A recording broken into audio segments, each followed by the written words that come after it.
Good morning to all of you.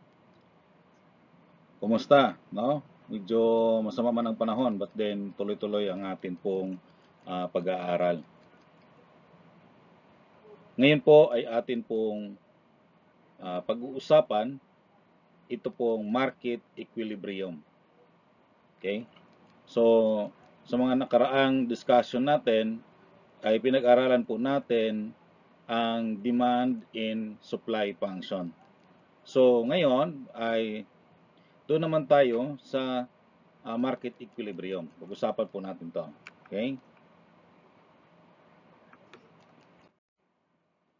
So we have some definition of terms.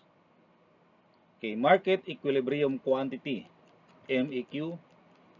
This is the quantity demanded and the quantity supplied at the equilibrium price. So at this point, the quantity demand and the quantity supplied is equal.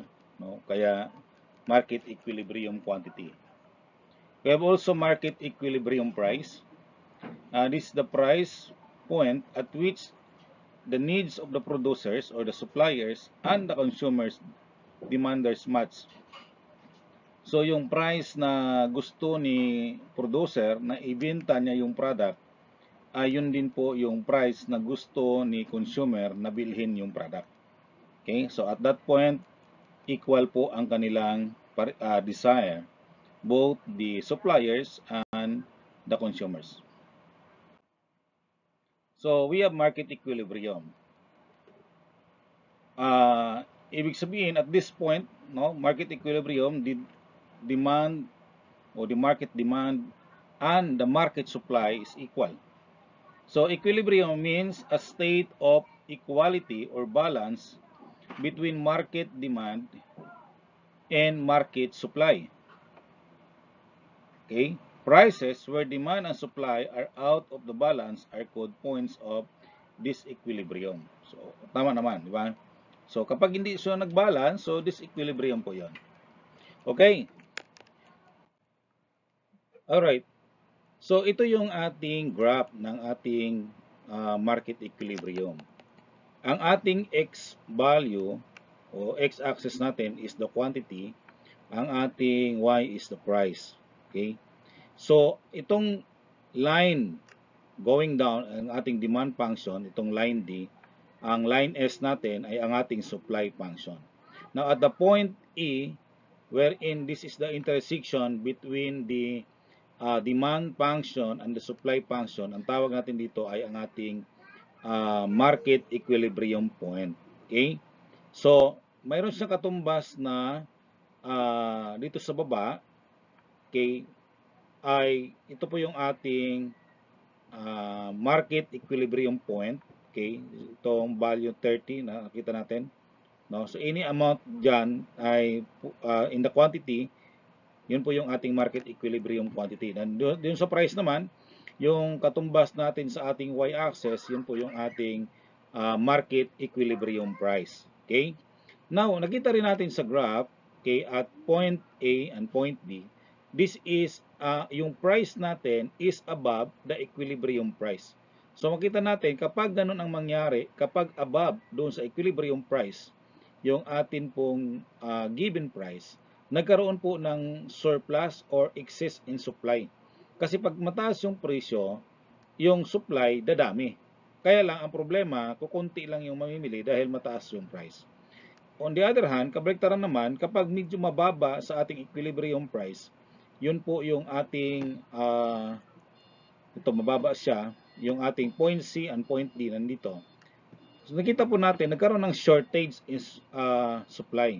Bakit? Kasi kapag mababa yung price, dumami yung demand. However, yung ating price naman ay bumaba yung ating supply, yung supply natin bumaba. Okay, the demand increases but the supply decreases. Okay?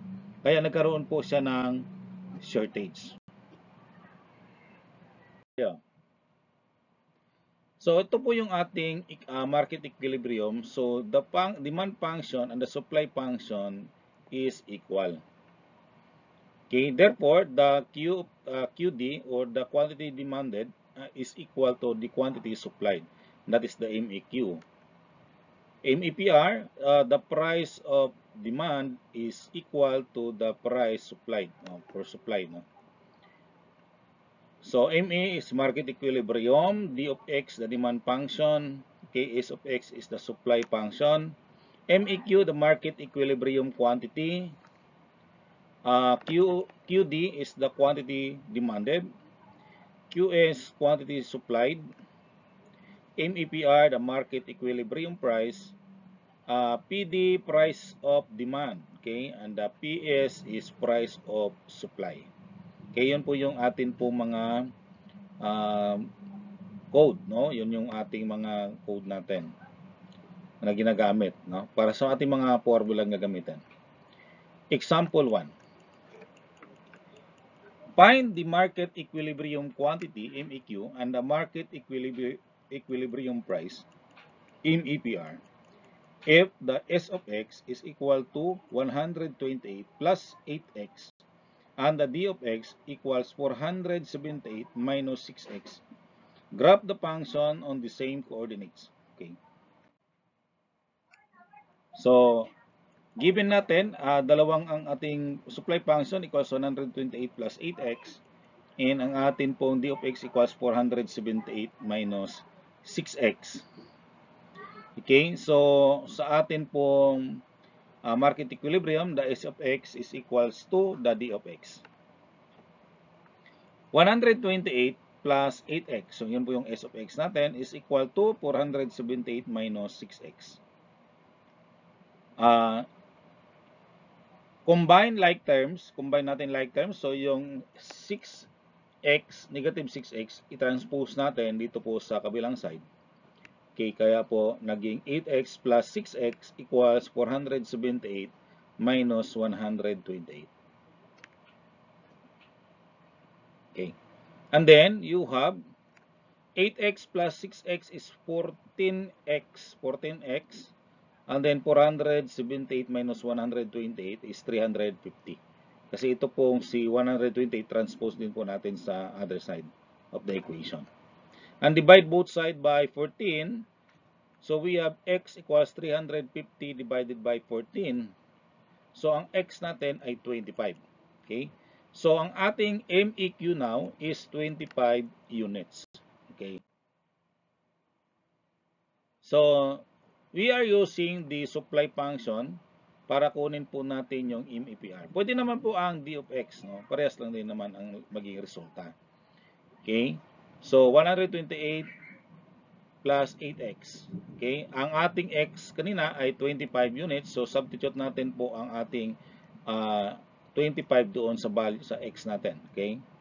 So 8 times 25 ay 200. So 128 plus 200 is 328. Ang ating MEPR is 328 pesos. Yan. So, ito po yung ating market equilibrium point, no? MEP is 25,328. Okay, para pag i-graph natin, makukuha po natin yung tamang coordinate. Okay.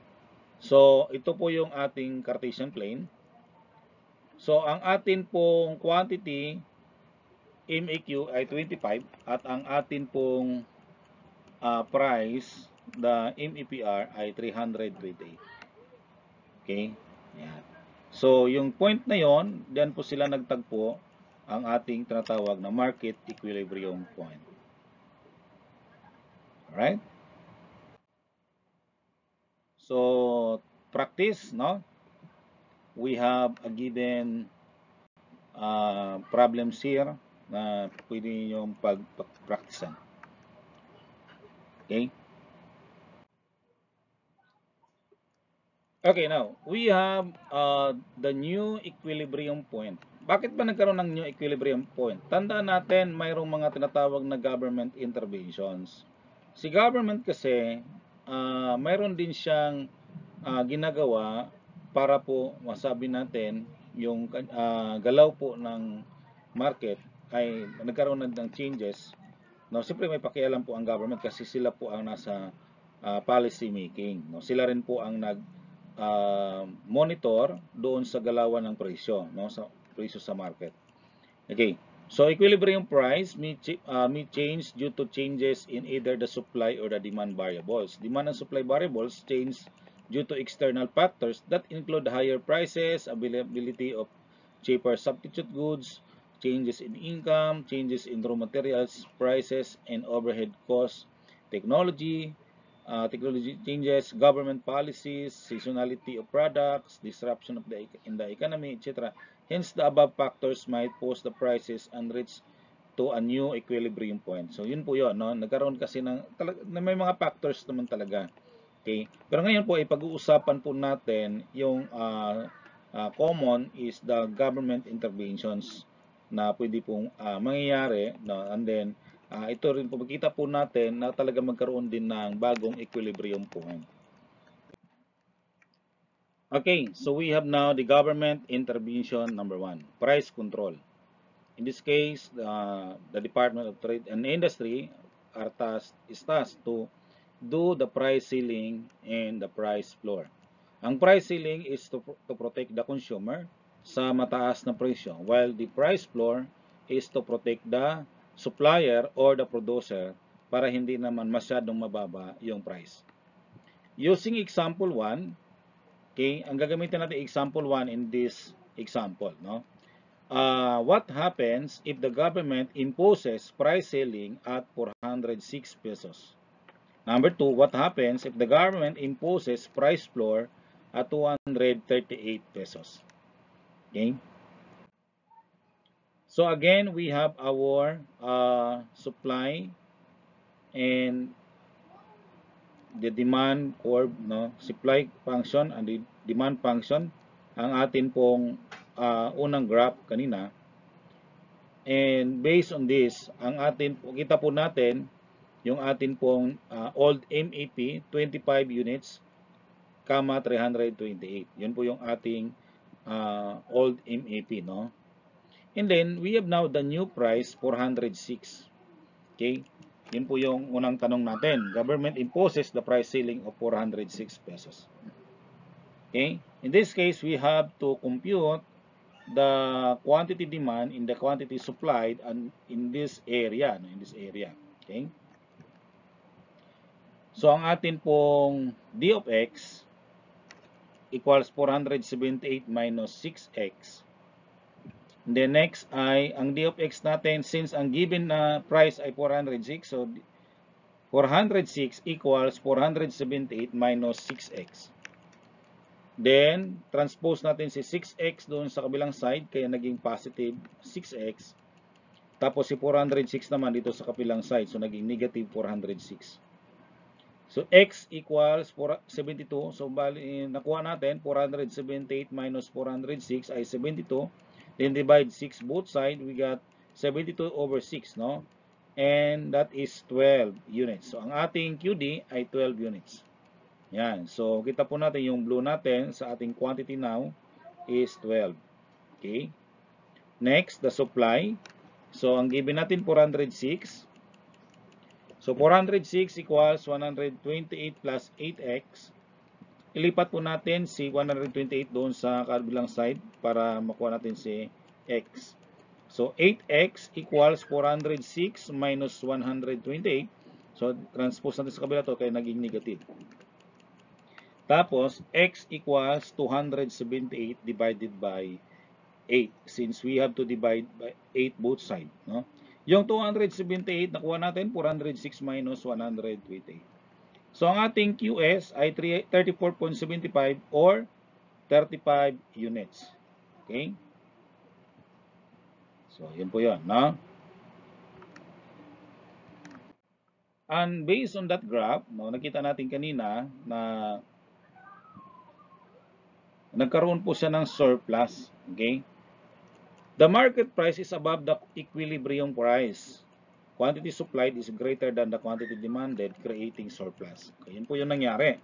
Dahil masyadong mataas po yung ating price, nagkaroon po ng maraming supply. Okay? As shown in the graph, there is a surplus of 23 units. Okay? 35 minus 12 equals 23. So, masyadong marami. In this case, ang posibleng gawin, dahil marami ang supply, pwedeng magkaroon ng mga buy one, take one. Pwedeng magkaroon ng mga series of discount para lang maubos yung mga maraming supply, no? Kasi kaysa naman masira. So, mangyari din, bababa yung price o aabot pa rin tayo sa ating original na market equilibrium price. Okay? Number 2, what happens if the government imposes the price floor at 238 pesos? Ayan. So, makita natin na medyo bumaba yung atin pong price, no? So, using the demand function, 238 equals 478 minus 6x. 238 now is our new price.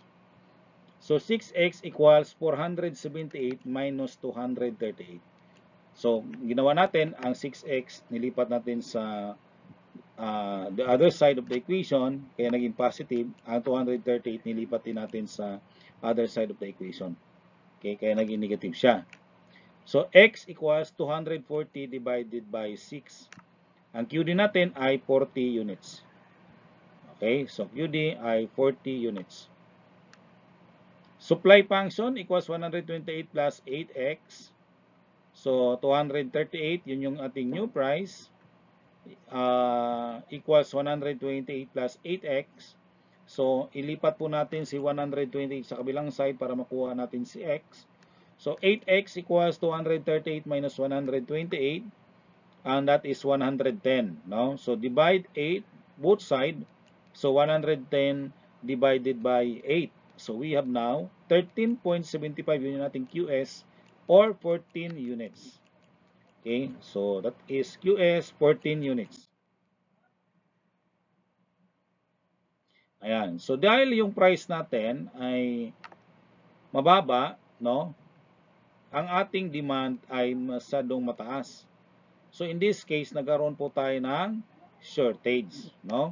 So market price will rise because of this shortage. So pwedeng dahil nga bumaba yung supply, so pwedeng gawin ni government, pwedeng hayaan niyang tumaas ang price. Para pag tumaas yung price, dadami naman yung supply. So, ibig sabihin yung price pwedeng magkaroon ng adjustment papunta naman dito sa old MAP natin, no, sa ating 328. So, pwedeng magkaroon ng ganong scenario, no? Magkaroon ng adjustment. So, pwedeng yun yung purpose niya, itaas na lang price para dadami yung supply. So, in this case, ang shortage natin ay 26 units, no? Government intervention number 2, providing subsidy on commodity. On this case, ang government magbibigay ng amount o cash o pera doon sa atin po mga manufacturer o supplier para yung price nila ng product nila ay hindi ganoon kataas.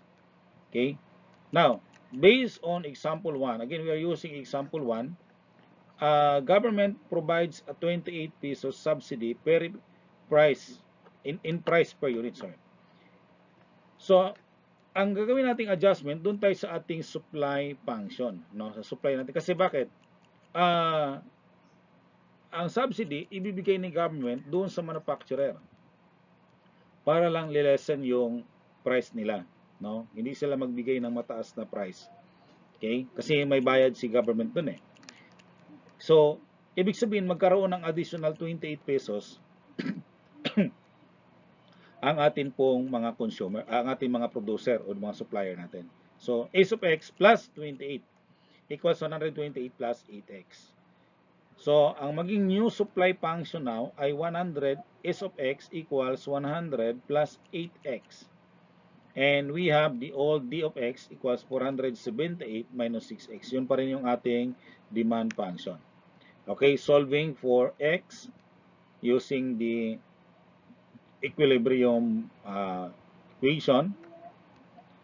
So, 100 plus 8x equals 478 minus 6x. Then, combine ang x at yung mga hindi kasama sa x, lipat natin sa kabilang side. So, 8x plus 6x. Yung negative 6, lipat natin sa kabilang side kaya naging positive. Yung 100 naman, lipat natin sa kabila kaya naging negative. Okay?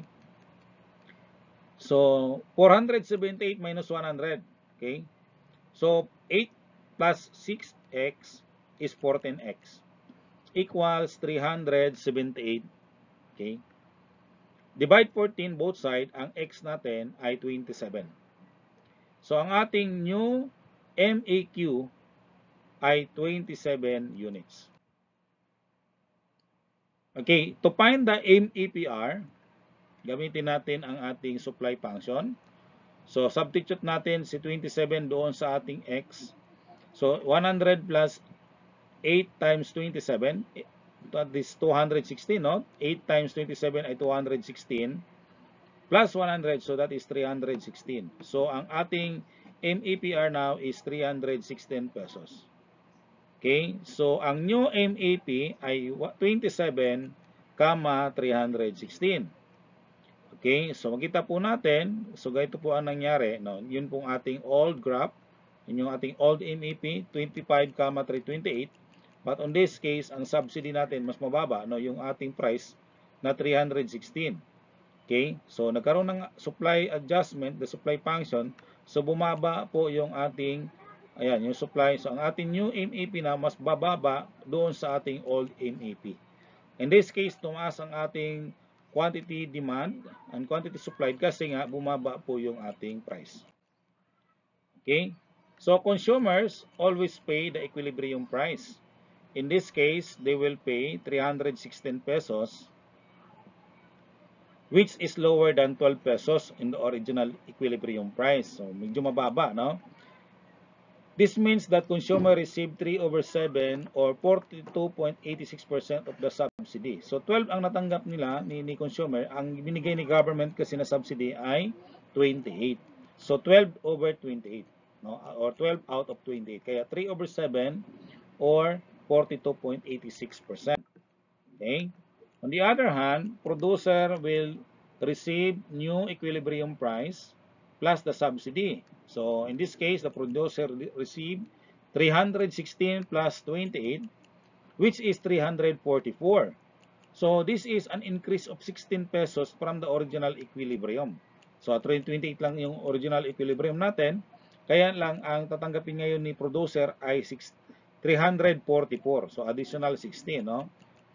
This means that the producer received 4/7 or 28, 16/28 o 16 out of 28 ng subsidy. So 4/7 o 57.14% of the subsidy. Yun po ang tatanggapin ni producer. Government intervention number 3, imposing tax on the commodity. So kabaliktaran naman to, kung kanina ay ang subsidy, nagbibigay ng pera si government doon sa mga manufacturer. Ngayon naman, magdadagdag siya ng pera para babayaran, no? Si government magdadagdag ng amount para babayaran ni consumer at ni producer. Okay? So, in this case, additional 70 pesos per unit ang ini-impose ng tax. Okay? So, this will make the S of X minus 70. And we have now the new S of X using these functions. S of X minus 70 equals 128 plus 8x. So the new S of X ay S of X equals 198 plus 8x. And the D of X again, the same lang, 478 minus 6x. Let's find the MEQ. So again, the same process ang ginagawa po natin. And we have now 14x equals 280. No? So, si 198 to 478, ang 478 minus natin si 198, kaya nakakuha tayo ng 280. 280 divided by 14, so that is 20. Ang ating new MEQ now ay 20 units. Okay? To find the MEPR, okay, substitute natin sa 20 ang value ng x natin. So, ang ating 8 times 20 ay 160 plus 198 ay 358. So, ang new MEPR is 358. So, ang atin yung new MAP ay 20,358. Okay? So, yan po yung ating old MAP. So, ngayon, medyo mataas, no, ang atin pong price. Yan. So, ang ating new supply function, masyadong mataas, no? Ibig sabihin, kung bumaba rin po ang ating quantity, no, na 20 na lang. From 25, bumaba ng 5, no, naging 20 na lang. At ang price naman tumaas, okay? So, ganun po ang nangyari kapag nagkaroon po ng taxes, no? Additional amount na isi-shoulder ng consumer at saka ng producer. So, that is our new MAP now. Okay, ito yung analysis. Consumers always pay the equilibrium price. In this case, they will pay 358 pesos, which is higher than 30 on the original equilibrium price. This means that consumer pay 3/7 or 42.86% of the tax. Yung tax kasi na inimpose ay 70 additional, no? But on this case, ang babayaran ni consumer ay dun sa tax ay 30 pesos, no? So that is 3/7 of the tax. On the other hand, ang producer naman, producer will receive 358 minus 70, which is 288, no? Kasi magbabayad si producer ngayon doon sa doon sa government ng 70 na tax, okay? So a decrease of 40 pesos from the original equilibrium price. In this case, this shoulder 40 out of 70 o 4/7 doon sa tax or 57.14% of the tax. Okay? So ganun po ang nangyayari kapag nagkaroon po ng tax implementation ng tax ang atin pong government. So this is your assessment, no? Try to answer, and I hope you learned something in this video. Thank you.